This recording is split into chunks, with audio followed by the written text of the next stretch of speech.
তখন ওইগুলো এক জায়গায় জড়ো করে নিয়ে আমরা কাঁদতাম বসে বসে, যে আমরাও একদিন এরকম আমাদের মাথা খুলি পড়ে আমাদের হাট পড়ে থাকবে। আমার একসঙ্গে 22টা মাথা দেখেছি একটা বাড়ি উঠে।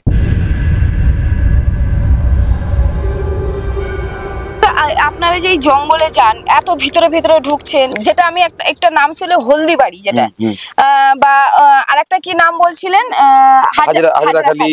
হ্যাঁ, এইসব জায়গায় যে যান, এই যে বাঘ যে মানুষকে ধরে খাচ্ছে, বা তাদের কোনো খুলি বা মাথার চিহ্ন এরকম কখনো? হ্যাঁ, এক একটা জায়গাতে জঙ্গলের এক একটা জায়গা আছে, সেগুলো জল ওঠে না।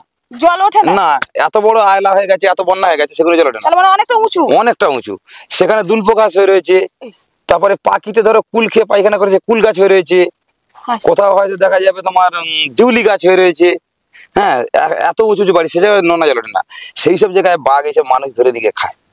এবারে ওই সব জায়গাতে মাথার খুলি পড়ে রয়েছে, এই যে পায়ের যে আমাদের মোটা হাড়টা, এই হাড়, এই হাতের যে এই হাড়টা থাকবে না, এই হাড়টা পড়ে রয়েছে।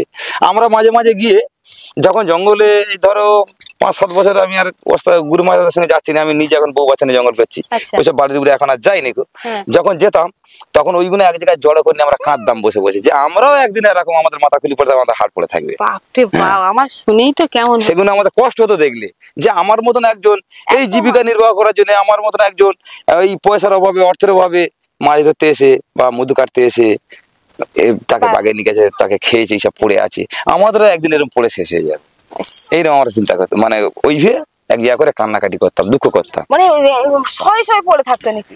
না, হয়তো এক একটা বাড়ির উপরে 8টা-10টা, কোনো বাড়ির উপরে 2টো 1টা, কোন জায়গায় 15-20টা। তাহলে যখনই ওগুলো দেখতে বা ওখানে, তো তাহলে বাঘ চলাচল সবসময়? হ্যাঁ, ওসব জায়গায় সবসময় অটোমেটিক বাঘ থাকে, ওসব জায়গায় অটোমেটিক বাঘ থাকে, ওইসব জায়গায় খায় তো নিয়ে গিয়ে যা পাবে।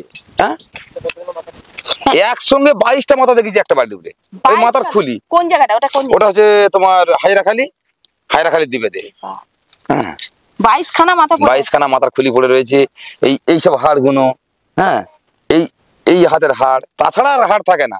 মেরুদণ্ড হাড় সব চিবিয়ে খেয়ে নেয়, সব মানুষের হাড়, সব মানুষের। এগুলো সব মানুষেরই হাড়?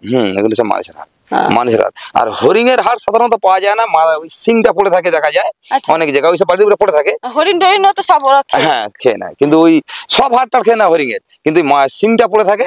কিন্তু ওই সিংটায় তো আমরা শুনেছি অনেক কিছু কাজ হয়, কিন্তু ওতে হাত দেওয়ার মতন ক্ষমতা আমাদের নেই। যদি বলে কেন, আমরা যতই পাস করে যাই, আধিকারিকরা, জঙ্গল ডিপার্টমেন্টের আধিকারিকরা যদি জানতে পারে, তো এলাই ভোর আর আমরা ছাড়া পাবো না, জেল খেটে মরতে হবে। মানে আপনারা দেখছেন পড়ে থাকে? হ্যাঁ, পড়ে আছে, বহু জায়গায় পড়ে আছে, আমরা দেখেছি, কিন্তু আমাদের কোনো রকম উপায় নেই হাত দেওয়া।